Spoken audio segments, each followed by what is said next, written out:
Mister নমরুদের নাকে দিয়া ঢুকছে যে ল্যাংরা মশা। মশার কামড়ে বাঁচে না। ভাই ফেয়াদা যারা ছিল কয় বাড়ি দে, কয় কি দিয়া দিব, কয় যা ফাস্তা দিয়া।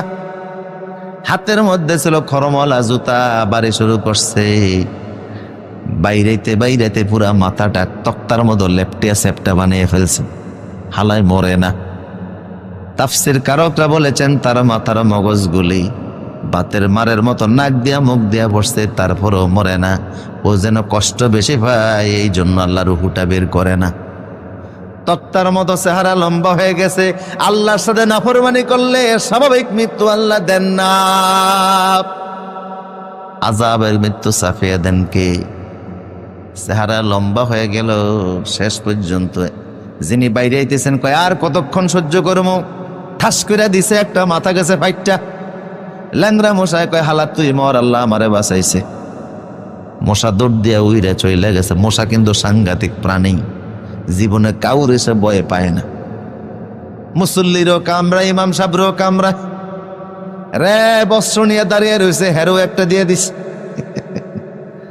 পুলিশ মানে না, বিডিআর মানে না, সেনাপতি মানে না, প্রজা মানে না, রাজা মানে না, সুযোগ পাইলেই একটা ইঞ্জেকশন আছে না নাই।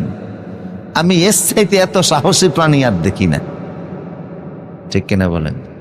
অন্য প্রাণীর এত কম বেশি ভয় পায়, এর কোনো ভয় নেই, মারাত্মক প্রাণী। আমার প্রিয় সুদীপ, আবার ফেরাউনকে আল্লাহ পানির চুবাইয়া মারছেন, কথা কোন ঠিক কিনা? যখন আল্লাহ পানির মধ্যে চুবায়, যে সাগরটার মধ্যে চুবাইছেন, ওই সাগরটা 10 কিলোমিটার লম্বা। আল্লাহু আকবার।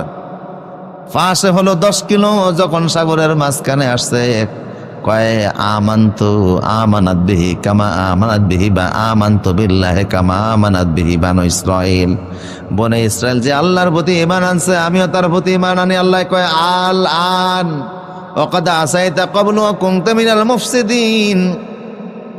এতদিন নাফরমানি করছো, ইসলামী আন্দোলনকে দমাইতে ছাড়ছো, কোরআনের কথা যারা বলে, ইসলামের কথা যারা বলে, ওদেরকে মেরে মেরে জেলে দিয়েছ। ইমানদার 36,000 জাদুঘরকে একদিনে হত্যা করেছো। স্ত্রী ইমান আনার কারণে তারও মারছো। আজকে আমি তোমারে বাঁচতে দিব না। আল্লাহ ধরে না, কিন্তু ধরলে আবার, আর আল্লাহ ধরা বড় মারাত্মক ধরা। ইন্না রাব্বিকা লাশাদীদ, তিনি ধরলে আর কেউ বাঁচার ক্ষমতা নাই।